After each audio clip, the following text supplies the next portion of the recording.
On behalf of all meditators, I request for Shama Yachna and Uposat Ashtashil. Okas Vandami Bante Dvaratayena Katam Sabam Aparadham Khamatu Me Bante Dutiyamti Okas Vandami Bante Dvaratena Katam Sabam Aparadham Khamatu Me Bhante Tatyamti Okasa Vandami Bhante Dvaratena Katam Sabam Aparadham Khamatu Me Bhante Tatyamti Okasa Vandami Bhante Dvaratena Katam Sabam Aparadham Khamatu Me Bhante. Now I will request for Uposat Ashtashil. Many of our meditators observing Uposat Shil.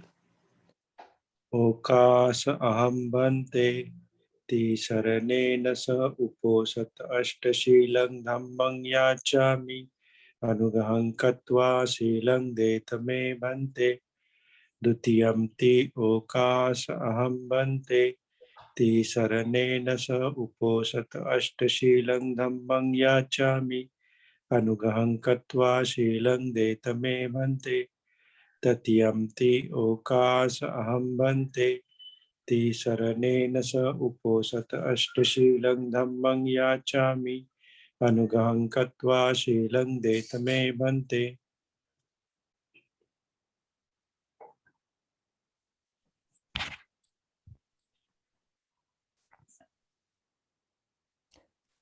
Namo tassa bhagavato arahato samma sambuddhassa. Namo tassa bhagavato arahato samma sambuddhassa. Namo tassa bhagavato arahato samma sambuddhassa. Namo tassa bhagavato arahato samma sambuddhassa. Namo tassa bhagavato arahato samma sambuddhassa. Namo tassa bhagavato arahato samma sambuddhassa. Buddhang saranam gacchami.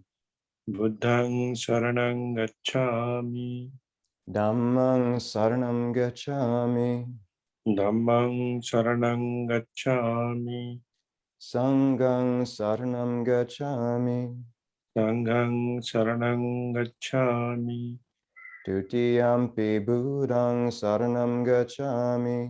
Dutiyampi buddhang saranang gacchami.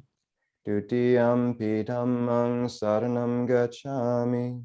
Dutiyampi dhammang saranang gacchami. Dutiyampi sanghang saranam gacchami. Dutiyampi sanghang saranang gacchami. Tatiyampi buddhang saranam gacchami. Tatiyampi buddhang saranang gacchami. Tatiyampi dhammang saranam gacchami. Tatiyampi dhammang saranang gacchami. Tatiyampi sanghang saranam gacchami. Tatiyampi sanghang saranang gacchami. Tisaranant kamanang nititang. Aham bante. Pangatipata veramani sikaparang samadhiyami. Pranatipata veramani sikkhapadang samadhiyami. I undertake the precept to refrain from taking life. Adinadana veramani sikaparang samadhiyami. Adinnadana veramani sikkhapadang samadhiyami. I undertake the precept to refrain from taking what is not given. Kame sumichachara veramani sikaparang samadhiyami. Kame sumichachara veramani sikkhapadang samadhiyami. I undertake the precept to avoid sexual misconduct. Musawada Veramani Sikkhapadang Samadhiyami. Musavada Venamani Sikkhapadang Samadhiyami. I undertake the precept to avoid deliberately lying. Sura Meraya Majapamadatana Veramani Sikkhapadang Samadhiyami. Puramiraya Majjapamadhathana Veramani Sikkhapadang Samadhiyami. I undertake the precept to avoid taking intoxicants. Imani Pancha Sikkhapadani Samadhiyami. Imani Pancha Sikkhapadani Samadhiyami. Imani Pancha Sikkhapadani Samadhiyami. Sadhu, sadhu, sadhu.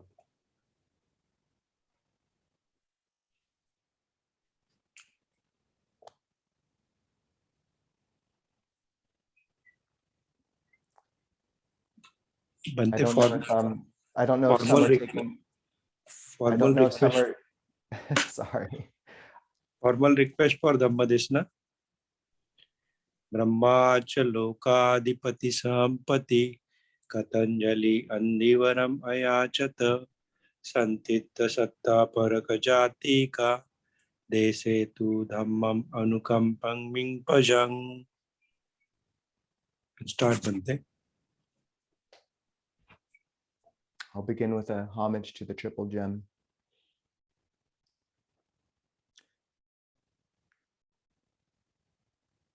Namo tassa bhagavato arahato samma sambuddhassa. Namo tassa bhagavato arahato samma sambuddhassa. Namo tassa bhagavato arahato samma sambuddhassa. Buddhang dhammang sanghang namasami.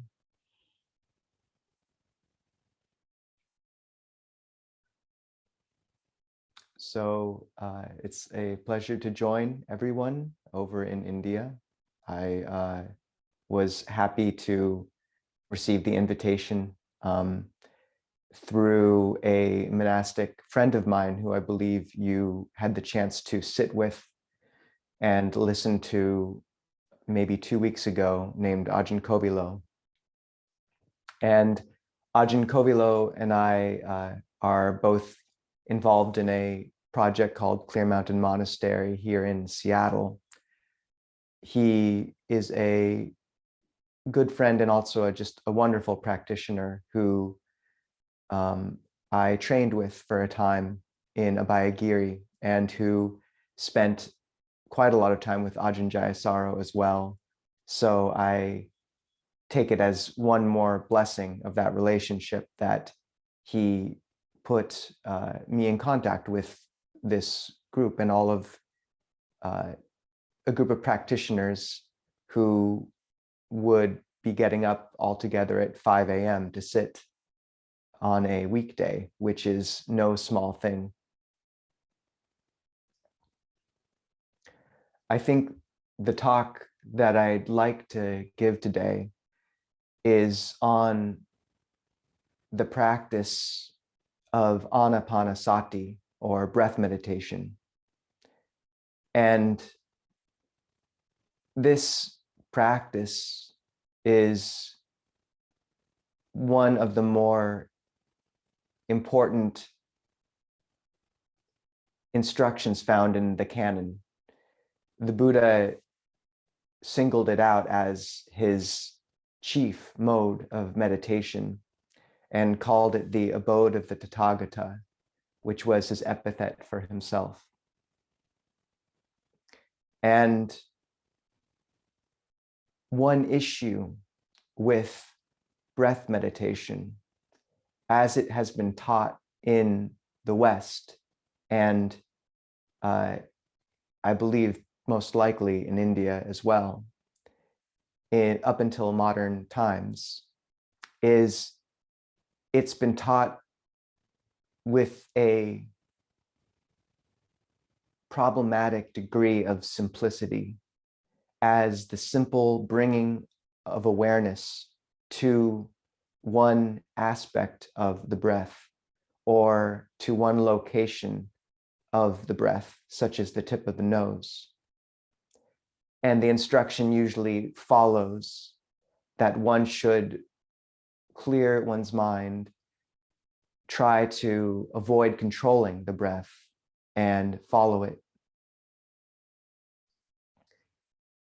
While I think this technique worked for many great teachers in the past who had grown up with extremely simple lives, for the modern meditator and someone educated in today's society and impacted by the sheer degree of proliferation, advertisement, media, who has an active mind, it's not enough. I recently heard an interesting study where they did MRI imaging of people engaging in various sorts of awareness. So they found the two classic sorts of awareness, which most here are probably familiar with, of focused awareness. Spotlight awareness is what they call it, where one is focused on one point or task. This is what you get into when you're reading. And a second sort of awareness, which is lantern consciousness, which is wide and broad. And in some ways, these two types of awareness correspond to the dichotomy of samadhi or meditation practice that has been brought to modern meditators, where one is directed to either focus on one spot to the exclusion of all others, or to open awareness and remain allowing and receptive to the whole field of experience without controlling it. Spotlight and lantern. What was interesting in this study, which was done by a woman, Alice Gopnik was her name, is that they found a third sort of awareness, which is never spoken to. And that's the awareness of play. And play awareness has a different quality than both of these. It has a different active element in the brain. It shows up differently on MRI scans. And my feeling is that this concept and ethic of play is, in reality, the most effective approach for most modern people to meditation, because it involves experimentation, it encourages exploration, and it's enjoyable. If we are simply told to bring awareness to a fairly neutral object, such as the breath, or one point of the breath, and we're coming from a day, a life filled with disappointments, with difficulties, with attractions, with addictions, with neuroses, with relationships, then the mind isn't going to be interested immediately in a simple object, and it will wander. And if that meditation is that simple, then all that we can rely on to bring our awareness back to that object is an act of will. And while that works to some extent, after a day or 2 days or 2 years or 3 years or decades, it ceases to yield results because we only have so much will. But if the relationship with meditation is one of play, if it's fun, interesting, if one is accessing pleasure, then what draws the awareness back from its various proliferations and wanderings to the meditation object is not just act of will, but rather interest, what we call in Buddhism chanda, zeal, wholesome effort. It's fun, it's pleasurable. You can imagine those times when you've gotten absorbed in a task where you've truly been focused on it, a musical instrument, a work, and time slips by. So this is a good ethic for meditation. And the problem with too simple meditation instructions is it's a bit like giving a child a block of wood to play with and expecting them to entertain themselves for an hour. It doesn't work. And if we are told to simply bring our awareness to one point of breath and remain with it, or one mantra, one word, and just be there with it and wait until something happens, it's a bit like expecting that child to remain quiet. So this is the wisdom in a more broad and engaged approach to meditation. And this has basis in the suttas. The recent scholarship by Venerable Analayo and others, Ajahn Jeff, Ajahn Nisabho, and the way I've seen breath meditation practiced and taught more and more by senior teachers and my fellow monastics and high-level practitioners is as an engaged approach with numerous steps and conceiving the breath not as the simple wind at the tip of the nose, but rather a subtle energy flowing through the body, what is variously called pana in Pali, pranya in Sanskrit, chi in Taoist literature. And it's increasingly clear that this may and most likely was what the Buddha was speaking about when he taught mindfulness of breathing. So there's a wonderful sutta called the Aritta Sutta. And in it, the Buddha asks the monks, how do you practice mindfulness of breathing? And one monk named Venerable Aritta says, putting aside thoughts of the past and future, mindfully I breathe in and mindfully I breathe out. And the Buddha says, yes, Venerable Aritta, that is mindfulness of breathing. I do not deny it. But as to how mindfulness of breathing is practiced in full, listen and I will speak. And then he goes on to expound the 16 steps of breath meditation found in the Ānāpānasati Sutta, or the Mindfulness of Breathing Sutta. And what you get in this exposition is a contrast to the classic and simple way of breath meditation described by Venerable Aritta and by so many teachers today. And it does work for some people. And if one is calm, even for people with active minds, there is a point where one wants to enter into exactly that place, calmly, mindfully, putting aside other thoughts and focusing only on the breath. But if we expect our active minds to settle right into that state, it's like taking a classroom full of screaming second graders and telling them to be quiet and take a test. It's much more useful to let them run around the field for a little bit, doing some wholesome activity, a team builder, or taking samples from the pond. And after they've run out their energy, then you have them sit down and be quiet.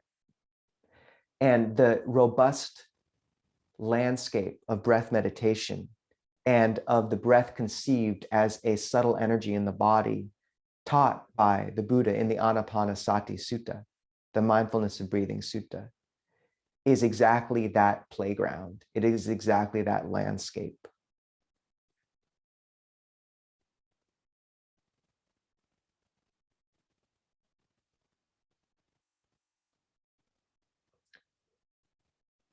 In the sutta, the Buddha begins by saying that one who fulfills these 16 steps of breath meditation fulfills the 4 foundations of mindfulness. And the 16 steps are divided into 4 sets of 4, what we call tetrads. And each tetrad is harmonious and fulfills one foundation of mindfulness. So the first 4 steps, the first tetrad, fulfill mindfulness of the body. The second 4, the second tetrad, fulfills mindfulness of feelings. The third tetrad, the third 4, fulfill mindfulness of mind. And the fourth tetrad fulfills mindfulness of dhammas, or Dhamma categories. The sutta begins by the Buddha saying that one should set one's body erect and place mindfulness to the fore. This speaks to the fact that he also says that when one develops this practice, one develops the 7 factors of awakening, the first of which is mindfulness. So right from the get-go, we are bringing mindfulness into the picture. And then the first step is mindfully breathing in long. One knows I breathe in long. Breathing out long. One knows I breathe out long. The second step is breathing in short. One knows I breathe in short. Breathing out short. One knows I breathe out short. So this initial step is useful. It's part of the tetrad associated with mindfulness of the body. And it's just a very simple grounding for oneself. So by analyzing the breath, one, in terms of if it's long, short, heavy, light, forced, relaxed, one can put a bunch of adjectives in there. It doesn't have to be just long and short. One is seeing how the breath feels. One clearly anchors awareness to it, because you need that initially in the meditation, is asking yourself how the breath is, brings awareness to it and helps tether it for a time until it calms. Additionally, one issue with how breath meditation is taught is the idea that you, right off the bat, should just try not to control it, which is in itself a oxymoronic phrase. And when you come from an active day and tell yourself to not control the breath, the instinct to control is still very active. And what tends to happen is it moves underneath the surface of consciousness and causes the breath to tighten, clench, become constricted. So in the beginning, if the mind is active, then it can be helpful to just work with that tendency to control consciously as an ally. So one can really see what type of breath feels good and adjust the breath for that. So if one is tired, one can emphasize the inhalation, making that a bit longer. Or if one is agitated, one can emphasize the exhalation and make that a bit longer. And it can be helpful for modern people, not just in terms of this initial step, but in terms of almost all instructions given to oneself in meditation. We tend to be so controlling and harsh with our effort naturally that phrasing instructions to ourselves as questions can be a very gentle and skillful means. So instead of saying, breathe long, focus on the breath, one can simply ask oneself, what would it feel like to breathe long? What type of breath feels good? What type of breath feels delicious? Can I remain with the breath? What rhythm feels good? Can I breathe longer? Can I breathe more relaxed? Can I relax? And let the chitta, the mind and heart and the body, respond naturally to that suggestion. The second two steps, so the third and fourth, we'll start with the third. The third step says that one trains thus: I will breathe in, experiencing the whole body. One trains thus: I will breathe out, experiencing the whole body, or becoming sensitive to the whole body. This phrase has been the subject of great debate and is the foundational moment, we could call, in what some call the Jhana Wars, which is a bit of hyperbole, but what it refers to is that several centuries after the Buddha passed, mindfulness of breathing got taken on by the commentators in Sri Lanka and elsewhere. And this phrase became interpreted as one becomes mindful of the body, of the whole body, of the breath at the tip of the nose. So rather than directing one to a wide and broad awareness of the body and of the breath, this switch in interpretation somehow narrows suddenly the conception and the instruction to a single point of awareness, spotlight consciousness, right on the tip of the nose. But increasingly, scholarship has pointed to the fact that when the Buddha said the whole body, he meant the whole body. This is supposed to imply a wide conception of the breath, and specifically of the breath as a subtle energy coursing through the body. So sabakaya is the Pali term. And you can think of what concentration, samadhi, meant in the time of the Buddha. And today in modern society, we are so focused on linear thinking. We read with a focused awareness. We walk down streets. We're very visually oriented and in a linear focused way. But you think about people in the time of the Buddha, what it meant for them to be very aware and conscious in the forest, and how that would imply a realm of awareness broad, 360 degrees. Because when you're in the forest, you need to be conscious of everything around you. And as soon as your awareness narrows to one point, then you've lost your awareness of all the other degrees in that radius, in that circumference, which might be places where danger or benefit could manifest. So think of someone in the forest, and what would focus, quote unquote, samadhi be for that? So this is the broad awareness that one can cultivate with this step. The issue is that modern people are so trapped in our heads.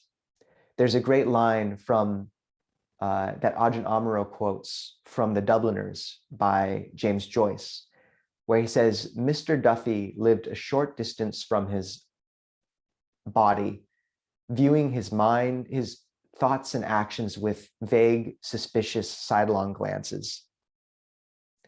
And Ajahn Amaro also is fond of reflecting that most of us think of our bodies as these things that keep our necks from dragging on the ground. So most of us have tightened diaphragms. We exist up in our heads. We sit at desks. We look at computers.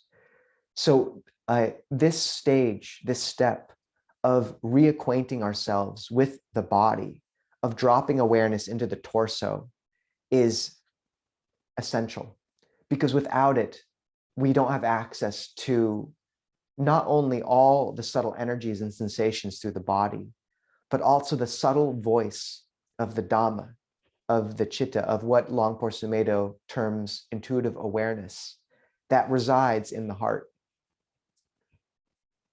And if we don't have awareness there, if we're cut off from that, then we can't hear that subtle guide in our lives. So this is not some dry practice. This is reacquainting ourselves with our spirits. That's a problematic term in Buddhism, but with our intuitive awareness, with what is deepest in us, with the subtle voice that guides us. It's coming home. So one needs skillful means then. This is where Ajahn Thanissaro's or Ajahn Jeff's instructions can be very helpful. He has a website called dhammatalks.org and 2 books termed Keeping the Breath in Mind and With Each and Every Breath. And they detail a technique by Tanpor Lee, or one imagines the breath as a white light, and one doesn't have to time this exactly with the breaths, but imagining the breath energy as a white light coursing into the crown of the head, down the body, down the spine, and out one leg and out the foot. And then again, down through the crown of the head, down the spine, out the other foot, down the crown of the head, over both shoulders, out along the arms, out the fingers, in through, I believe, the mouth, down to the throat, into the throat, down to the diaphragm, into the diaphragm, down to the navel. And one sort of just runs through these visualizations and then does it again, that same sequence. And after one has completed one sequence, one expands the awareness to encompass the whole body, sabakaya, awareness, sensitivity to the whole body, and maintains that awareness with the breath, the inhalation and the exhalation in the background. And in every step of the Ānāpānasati Sutta, you'll notice every step begins with one trains thus, breathing in, I will blank, become aware of the whole body, calm bodily fabrication, etc. Breathing out, I will train thus, so on. But the breath is always there. So it's always in the periphery. Even as these other objects take forefront through each step, you always have the breath there, because that's the cause for a lot of these sensations to arise. It's the steady in and out. And if you become lost in thought, you can always return to that breath or to that initial 2 steps of analyzing the breath and anchor oneself. The Buddha frequently compares the ascent through concentrative states to a cow climbing a mountain. And if you think about a cow climbing a mountain, it usually has 3 feet on the ground at a time. And I find that useful because with these steps, sometimes you'll find you don't just jump straight to one. You sort of dip into one, but then you might go back a little bit, and then you might move to the next and then move back. So usually you're straddling about 3 steps at a time. You have 3 feet on the ground.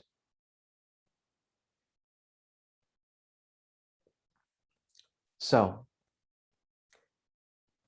this visualization, this applied perception of light coursing through the crown of the head and down is one skillful means of dropping the awareness from the head to the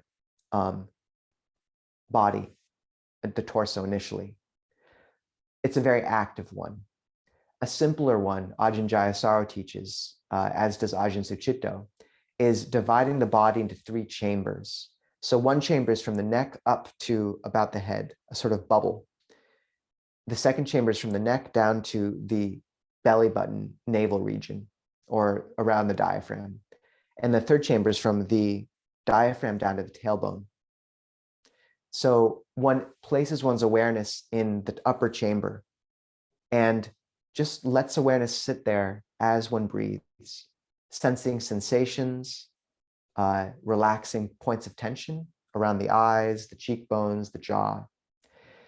And you can apply a visualization there of a white orb expanding and contracting with the breath, or as the breath as a white light mist moving in and out of that chamber.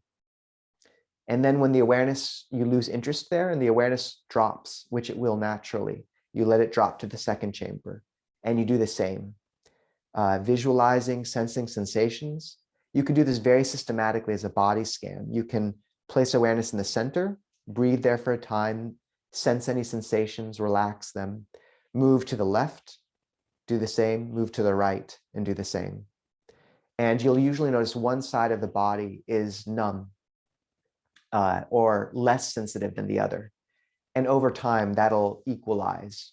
But it's one indicator of how interesting this landscape of the body is and how we don't know it at all. We've been alienated from it for years. So we're reacquainting ourselves with it.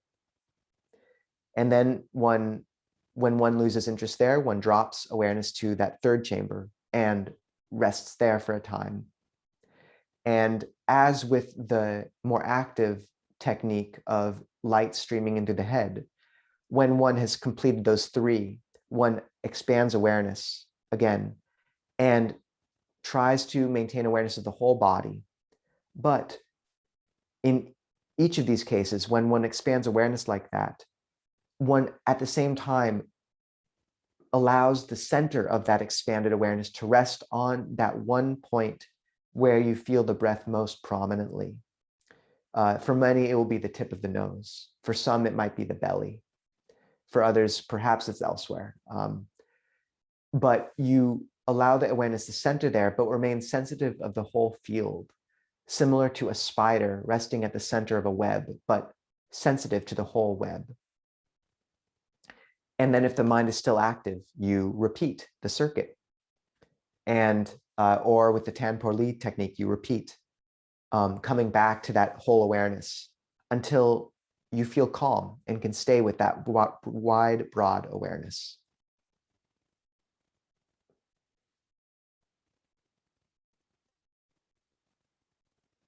It's a bit like a dog circling its bed before it lies down. You just let it circle for a while and then it will lie down. This is allowing the children to run around the yard for a while. Because it's interesting, there's a lot going on there.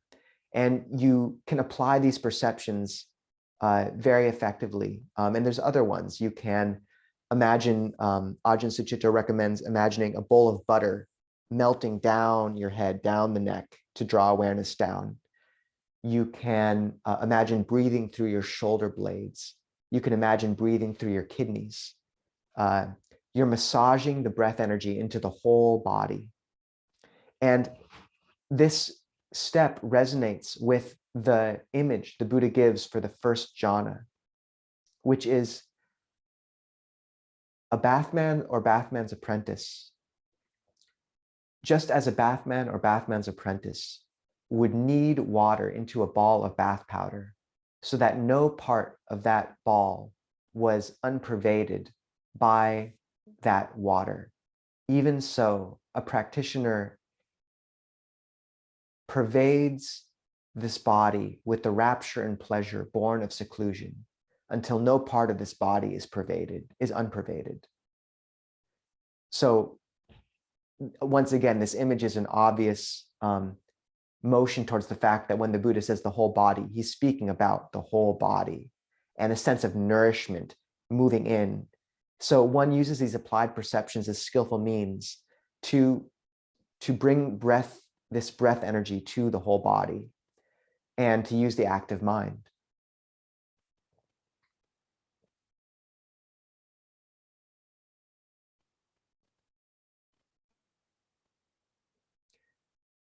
The next step is one trains thus. I will breathe in, calming bodily formations or bodily activity. I will breathe out, calming bodily activity.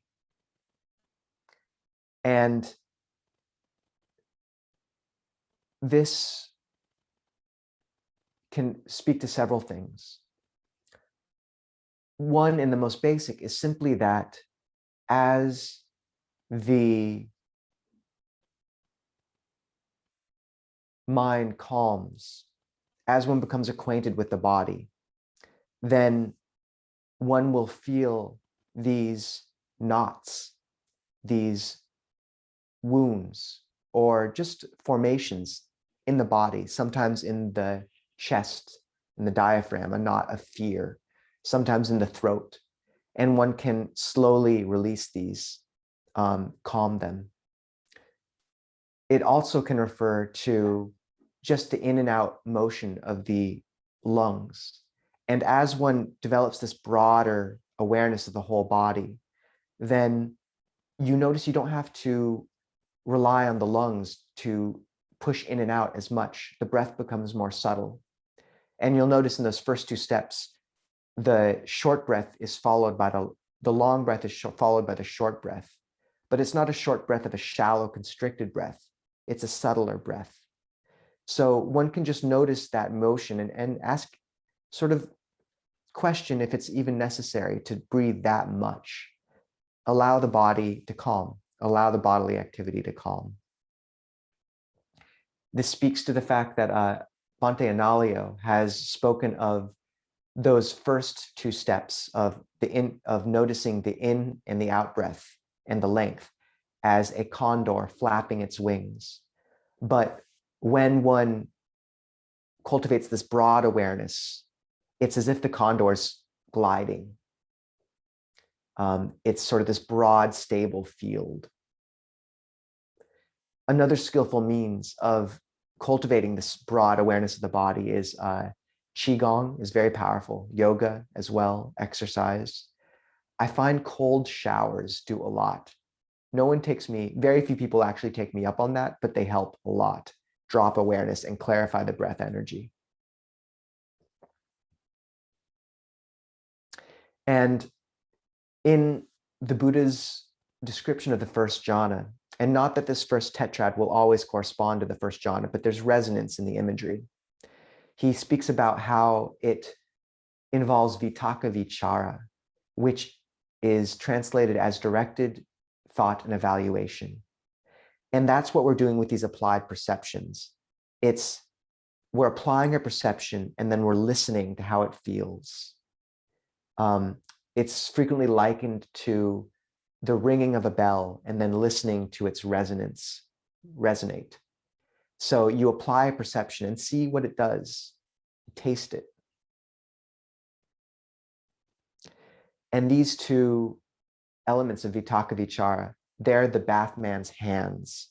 You're kneading in this breath energy to the body. You're kneading in this light, this sense of well-being.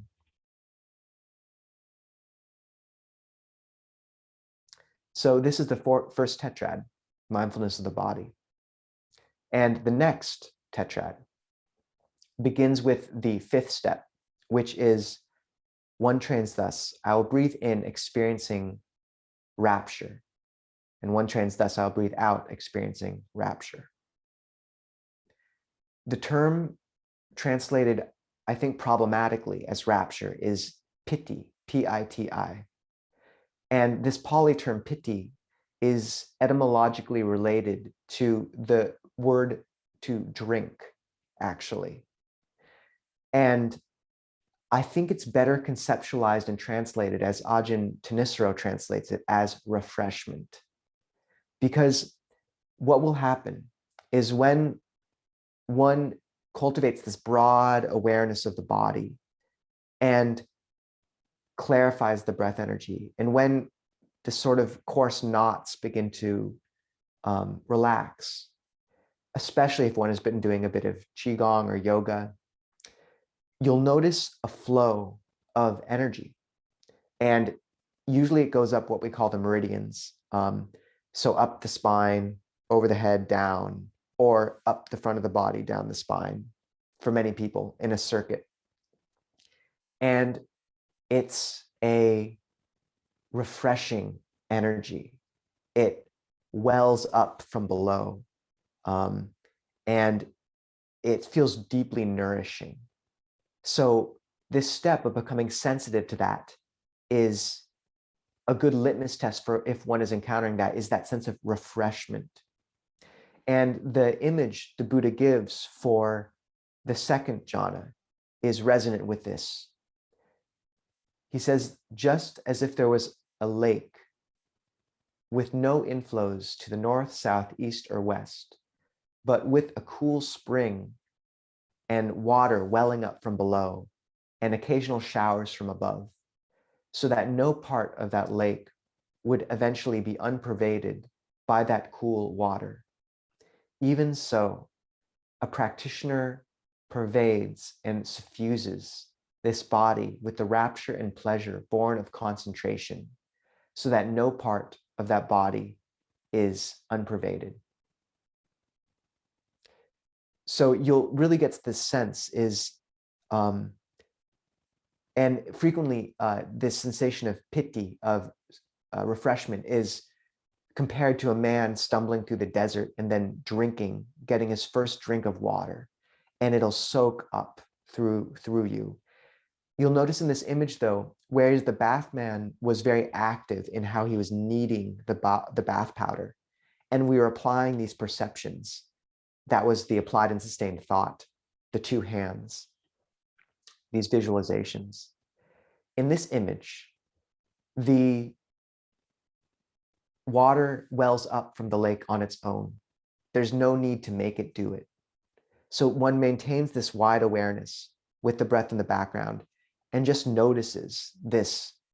And you can sort of, usher it along, but this flow of energy beginning, and soak it up. And you can still, once again, you'll be moving through these different steps. So, if it becomes uninteresting, you can back up and apply some perceptions. You can imagine breathing through the kidneys, through the shoulder blades. We're aware that we're pretty distant from our bodies, our lower bodies, but we don't realize we're also very numb to our the back of our body. So kneading in the breath energy to that is useful.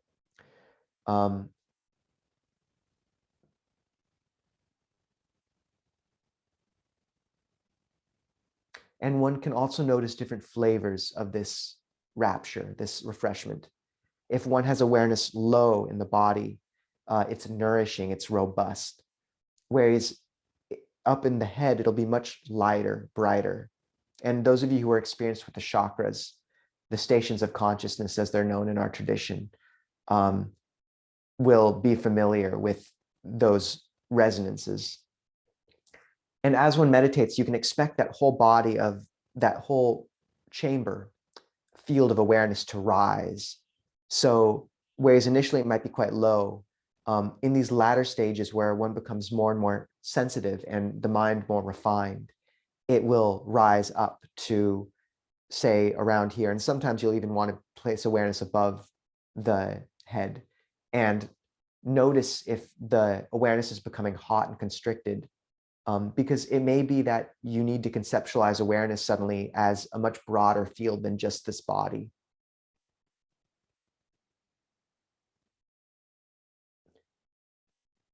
The next step is one trains thus. I will breathe in, sensitive to sukha, pleasure. One trains thus, I will breathe out, sensitive to sukha, pleasure.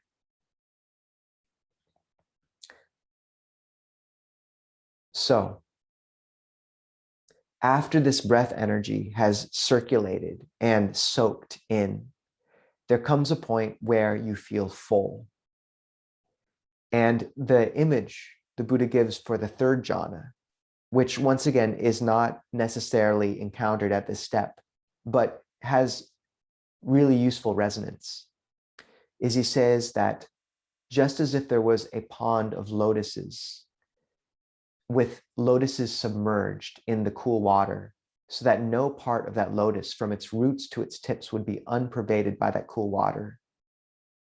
Even so, one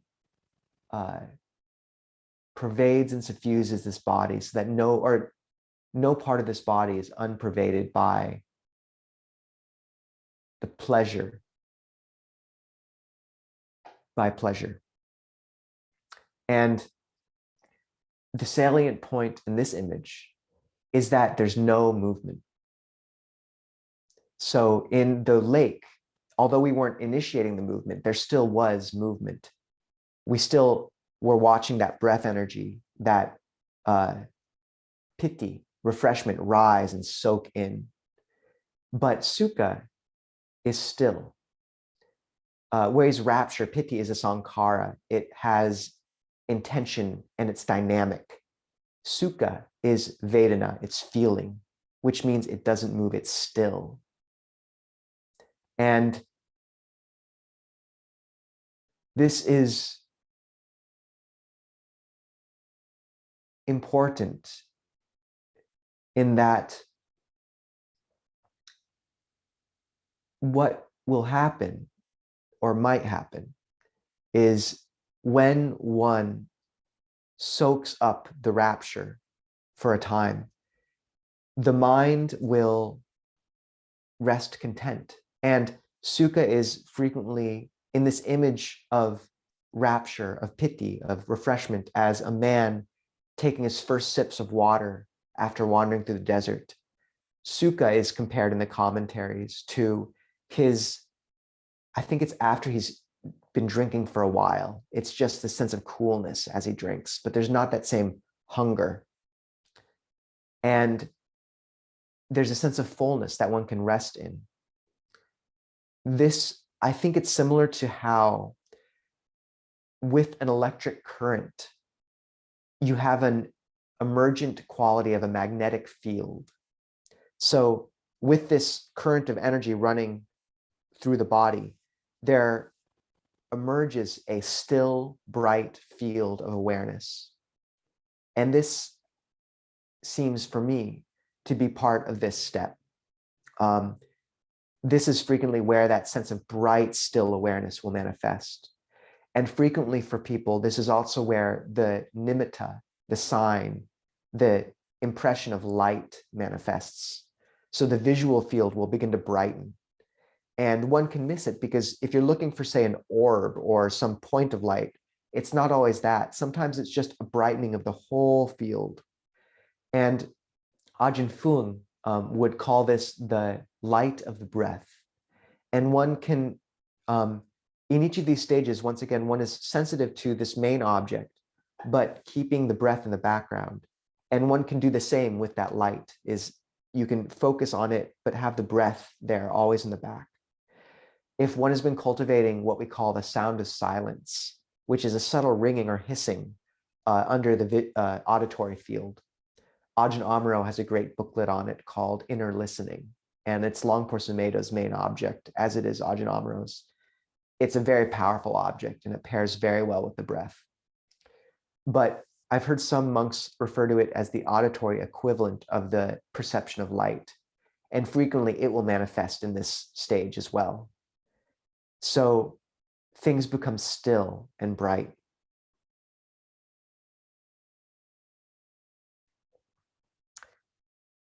The next step is one trains thus: I will breathe in, becoming sensitive to the bodily formations. I will breathe, or mental formations, sorry. I will breathe out, becoming sensitive to the mental formations. And then I will breathe in, calming the mental formations. I will breathe out, calming the mental formations. So these are the last two steps in the second tetrad of mindfulness of feelings. And the term mental formation, mental activity, in Pali is chitta sankhara. And it's defined only one place in the suttas by a bhikkhuni named Venerable Dhammadina in Majjhima Nikaya 44. And it's defined as perception and feeling.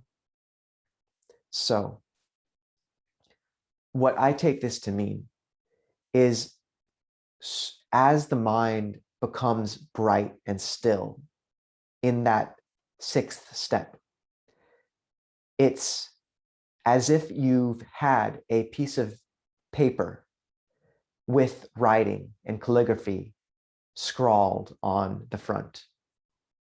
And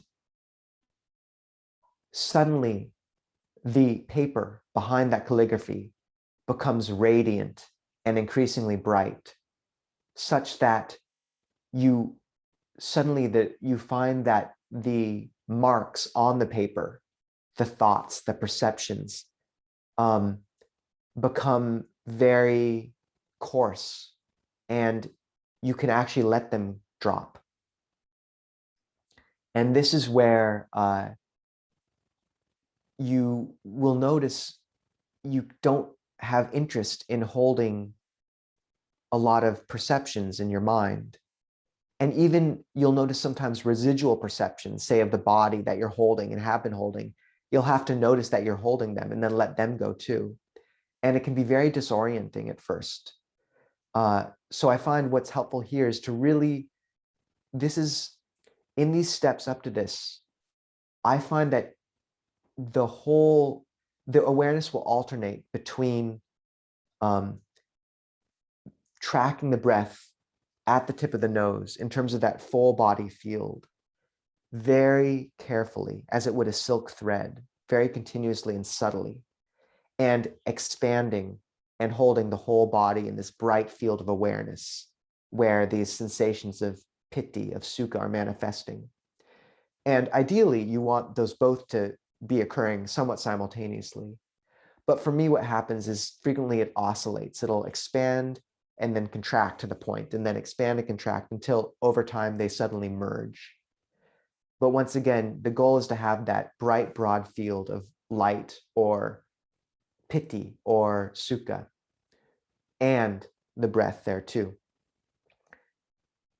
This is when one gets this calm, though, it can be very disorienting because we have these mental landscapes we exist in without really knowing. And suddenly all that is dying down. And this is where it's very helpful to keep very continuous awareness on a simple thing, like the sensation of the breath at the nose, or on that broad, bright awareness, and just track it very continuously. Because if you step off into your old lines of thinking, it's very disorienting because there's not much there at this stage. You're letting all that calligraphy of the thoughts and perceptions just fall away. And what you're left with is that bright parchment that was behind it all the time, that bright field of awareness that's been made radiant through these previous steps.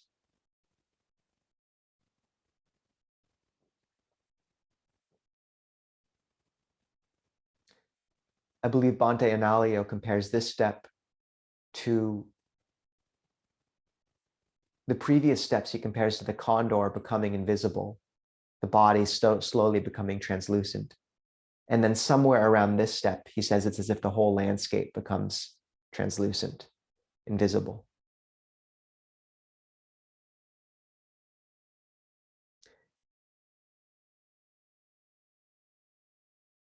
And for me, frequently at this point, the awareness is quite high in the body. It's risen because it's subtle.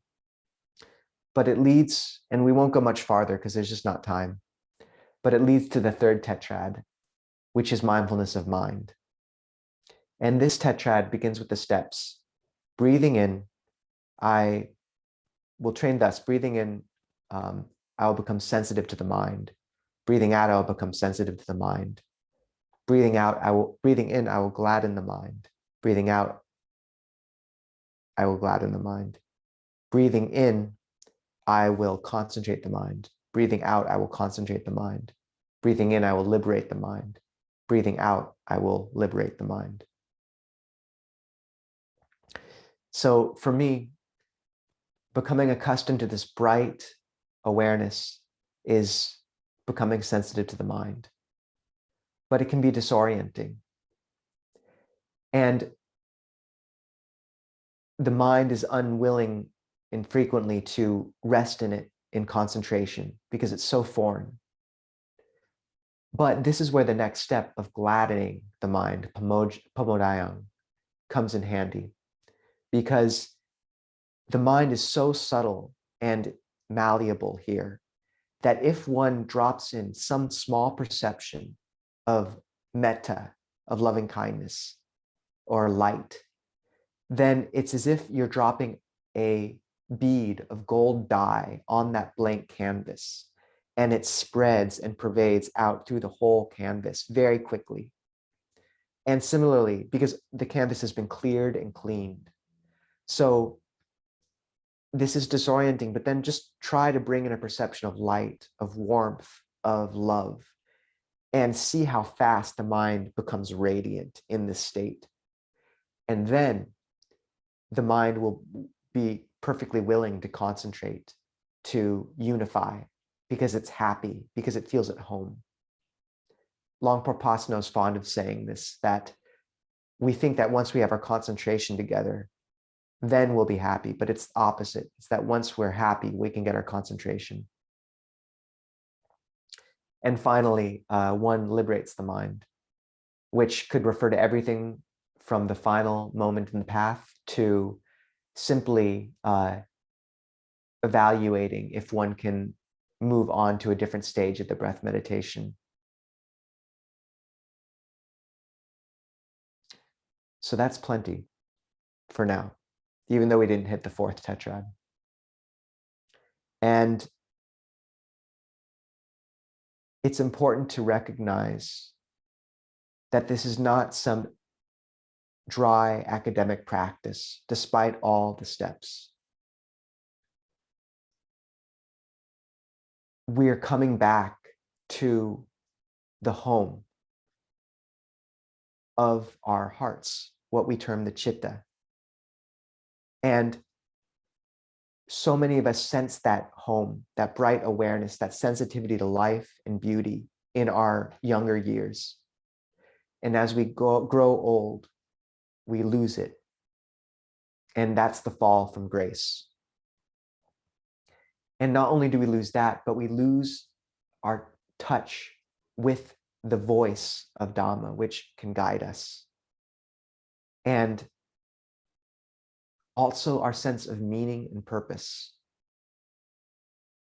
And we lose that in a confluence of comfort and convenience. And it is no less tragic for being slow and unseen. So this practice is bringing us home. It's reacquainting us with this body and with our deepest and most subtle self. Not self, we can't say that. Direction, intuition, knowledge. And it's also the greatest gift we can give others. Because if you can cultivate this brightness of mind, then you have true well-being to give to those around you. Then you don't have to feed off relationships or others. And you can release the white-knuckled grip you've had, we all have, on those we love, because they have to be this way for us.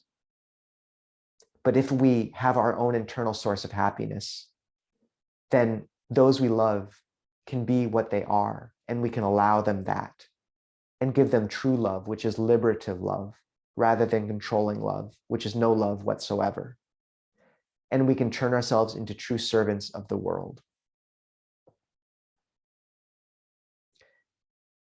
There's one poem I've memorized, which I think speaks to the sense of purpose and the importance of this path, because it's essential we cultivate it now that we've encountered it, for our own sake and for the world's. So it's by Mary Oliver, and it's called The Journey. One day you finally knew what you had to do and began, though the voices around you kept shouting their bad advice, and you felt the familiar tug at your ankles. Mend my life, each voice cried, but you didn't stop. You knew what you had to do, though the wind pried with its very fingers at the foundations, though their melancholy was terrible. It was already late enough, and a wild night, and the street filled with fallen branches and stones. But slowly, as you left their voices behind, the stars began to burn through the sheets of clouds, and there was a new voice that you slowly recognized as your own, that kept you company as you walked deeper and deeper into the world, determined to do the only thing you could do, determined to save the only life you could save.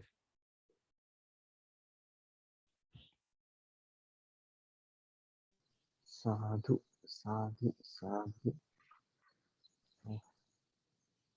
Thank It's you, good to Bante. meet everyone. I think, Can I? Sorry. please. Please proceed, Bante. No, I'm done. Okay. कुणाला प्रश्न आहेत का? प्रश्न असतील तर please hand raise करा. किसी को कुछ सवाल पूछना है?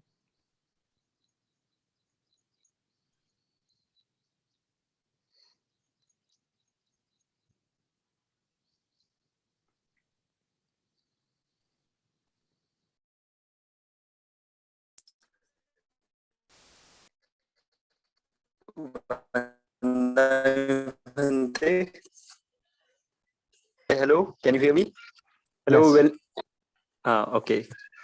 How are you, and how is Ajahn Kovilo?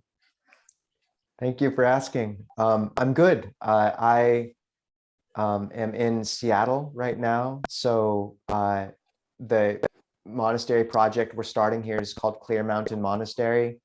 I'm sure, as you're aware, the world is pretty wild right now. So it was important to me to come back to where I grew up and try to make a refuge of Dhamma here. So I'm here. I go for alms every morning in Seattle, alms round, and monks in our tradition don't accept money. So people just offer food as they're able, and it's been working. There's people understand. And then Ajahn Kovilo is down in California studying Sanskrit and Pali at the moment. So I believe he's well as well, but we speak most days.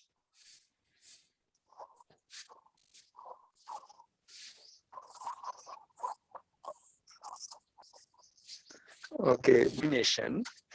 So you have been a young monk, and what are the causes and conditions that lead to your ordination, and what are the kind of hindrances that you faced in the process, and how you overcome it?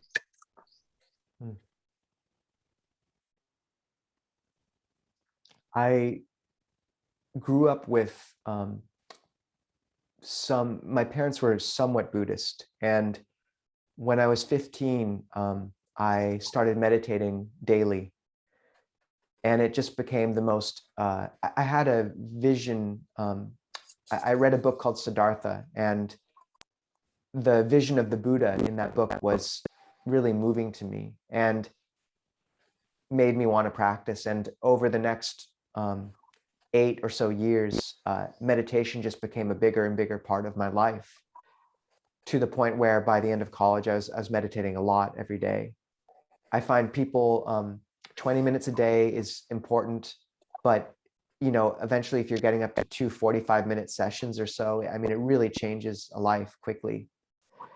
And by the time I finished college, I realized that this was the most important thing I wanted to do with my life. And I remember I was looking into grad schools for psychotherapy driving down the California coast, and just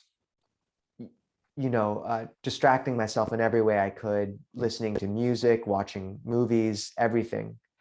I think life really becomes an accumulation of those distractions. And then I stepped into a monastery in California, and the silence really moved me. And I saw how I needed help to turn and face whatever I was running from, and to live a life worthy of my death. So then I encountered the teachings of Ajahn Chah. The path laid out by the Thai forest masters in Theravada, it's precious. It's so clear, and the articulations found in the Pali Canon and the masters we have living, both in Thailand and the West, such as Ajahn Sucitto, Ajahn Pasano, are real blessings, and it's rare to be reborn in a time where we have access to teachers like that. So I met some, and it was, I think if you meet someone like that, it should shake you, because it makes you realize what you're capable of becoming for the sake of the world. And Not that everyone has to become a monastic. I don't think that's everyone's path, but however you are, wherever you are, there's some way of aligning your life in keeping with this path and with your potential. And for me, that was robes. So I went to Thailand and I ordained about 9 years ago, and I just got back to the US. And in terms of obstacles, the Thai forest tradition is very austere and strict. And if you mix sort of modern people who are already so self-critical with that tendency towards austerity, it can be like mixing acid with acid. It can go quite wrong. They can just be too hard on themselves. This is why Ajahn Chah, although he was very strict with the Thais, would be very joking with all the Westerners, because he knew that they needed a bit of levity and light. So that was the same issue for me, is this sort of ethic of just sit, walk, and eat little, sleep little, speak little, only took me so far. And in the end, I really had to figure out ways of brightening the heart, of being gentle to myself, of, I write poetry, things like that, little things. And also this robust, full method of breath techniques, very important. I know many monastics who have been saved by it. I know my practice was. So that was very helpful too.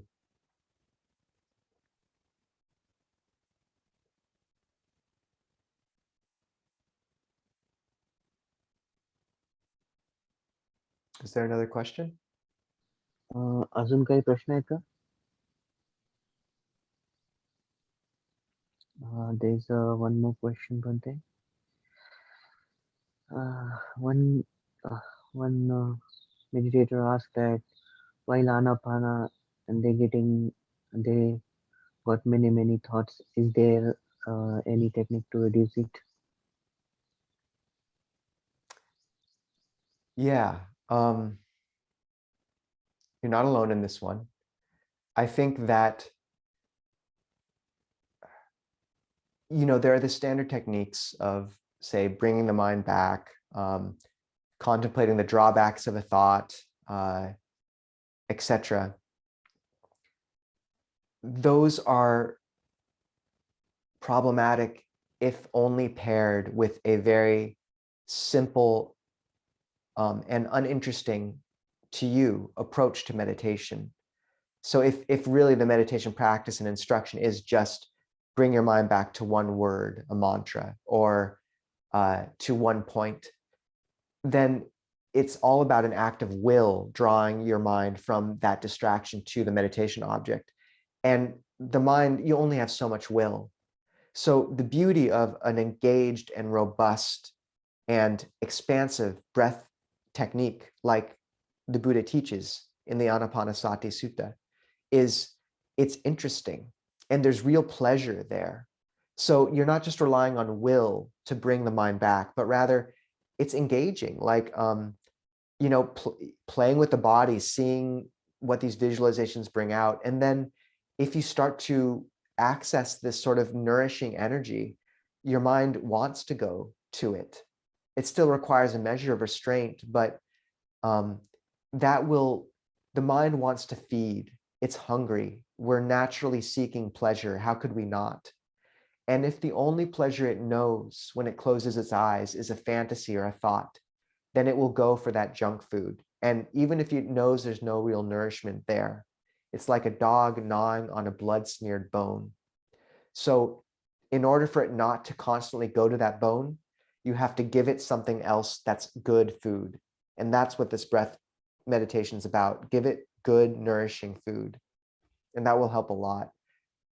I mean, there's many techniques, but I find this is the most essential one, is find a meditation object that you can play with, that's fun, that's interesting, that's pleasurable. Meditation should be pleasant. Dr. Sunanda or anyone else? Vandami Bhante, I want to ask one question. When you are walking on a path of Dhamma, and in case you write poems or the songs, is that breaking a sila? Natya Gita Vadita? The songs would, certainly monastics can't do that. Lay people, I think, I don't know, it's on the edge of the, I'd say for the 8 precepts, writing songs would be problematic. They're just very engaging. You know, I'm sure we all have the experience of having a song stuck in our head for like 3 weeks of meditation. It's not fun. And it's not conducive to calm. So songs might be out of the wane. Poetry or art has a beautiful place on the path. You don't see it all the time, and not everyone needs it. But for people who are more creative, it's, you know, many monastics do it. Ajahn Amaro is a frequent writer and artist. Ajahn Suchito draws and runs a website of poetry called dhammamoon.org. Every tradition throughout history has embraced art to some extent. And it makes sense that the Buddha was articulating a teaching which was simple and potent and just the essentials because he needed it to last for millennia.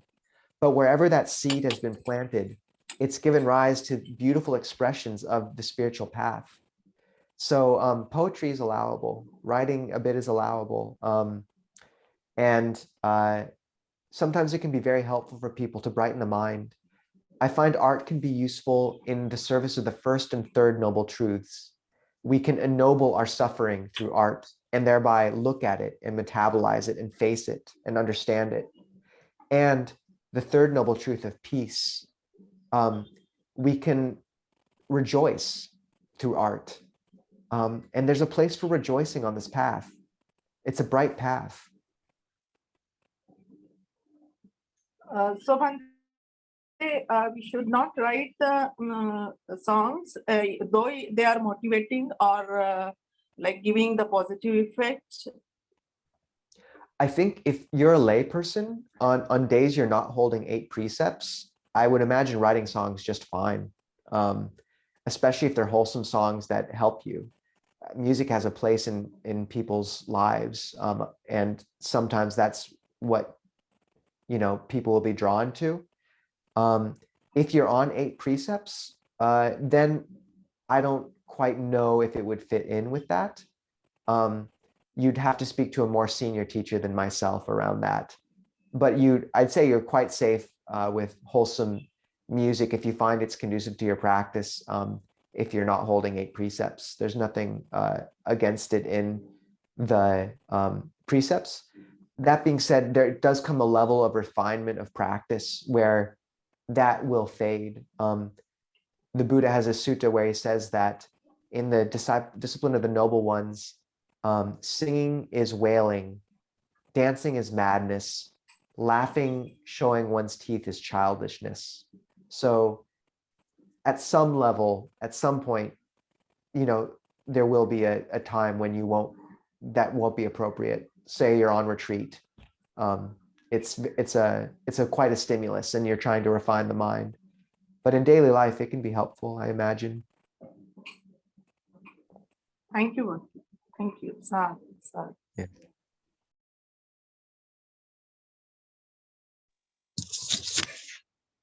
Vandami Bande. Good morning, Bande. Morning. Bande, these 16 steps of Ānāpāna, which one are used in the Samadhi Bhavana and which one are used in Vipassana? So please clear me.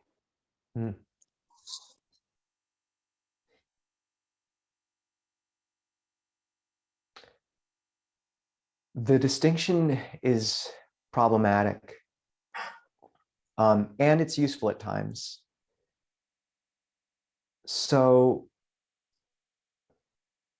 what will happen naturally is you'll be engaged in a step, and then as the mind calms, you'll notice it'll begin to feel coarse and too much and too rife with change and anicca.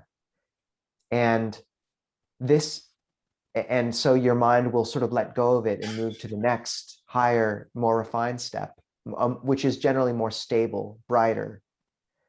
So for example, at first you'll be following the breaths in and out, but then that stops to be as engaging, and suddenly you're aware of the whole body, this bright, still field. And then you become aware of this subtle, nourishing energy, and then an even brighter field of mind that's very still. And each of those movements of the mind up this ladder, it's the Four Noble Truths in effect. It's wisdom, vipassana, and samatha, because you're seeing the dukkha in each of those steps, and you're letting go of the dukkha, and you're realizing the path, and then you're developing that state, or you're realizing the peace of the next more refined state and developing it and nourishing it. So you realize, and that's vipassana. So yeah, you realize that a certain meditation object starts to feel coarse and too much. And so you let go. And that's the second noble truth. And then you find this next step is peaceful and sublime, and you give it your attention. And that's the third and fourth noble truth. And so we use vipassana to climb this ladder of samatha to more and more refined and calm states. That being said, there is a point, say on retreat, where the mind might have just had enough of this calm, and then it'll begin to move very actively, and it maybe won't want to do breath meditation at all. And that's when it can actually be very helpful to consciously move into body contemplation, asubha.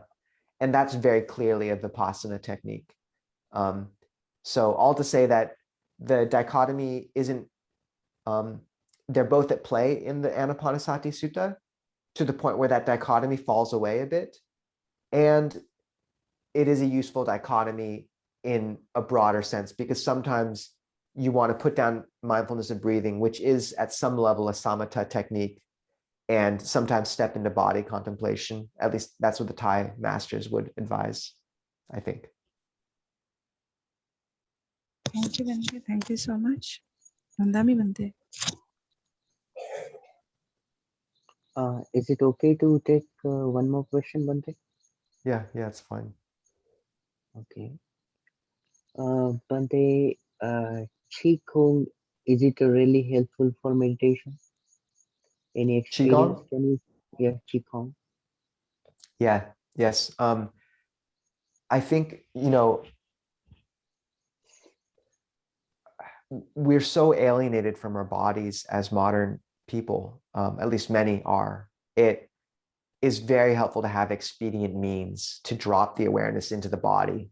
And so it can be very hard to access those third, fourth, fifth steps unless you find some way of doing that. So this is kind of a secret of many teachers in our tradition, is they do Qigong. Ajahn Sucipto teaches Qigong at every retreat he leads, more or less. I know many teachers who have done Qigong, and the Chinese systems of working with the breath are very helpful, the breath energy, the Qi.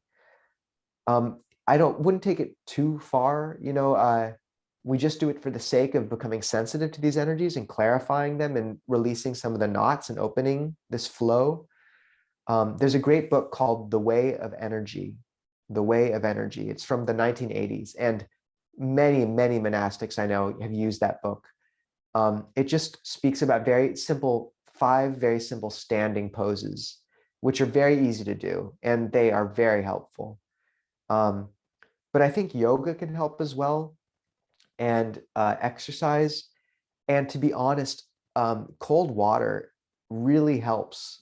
If you can just, find a cold shower and make yourself sort of take a cold shower in the morning before you meditate, it's immensely powerful in terms of it clarifies the breath energy very, very well. I use that technique frequently. So I don't know how cold the water is there in India, but that's an idea. You won't hear that in the meditation manuals very often. Yes, Bante.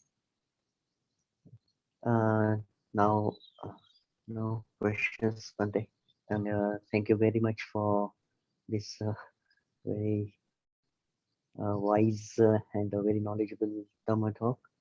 And please share the blessing for everyone. I wish you all, thank you for having me. It's a pleasure to meet this community.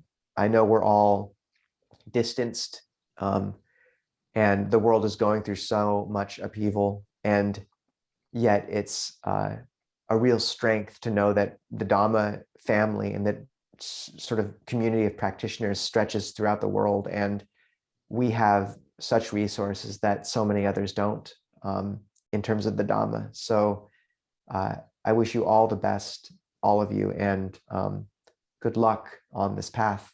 And I hope to have a chance to meet with you all again, perhaps in person someday.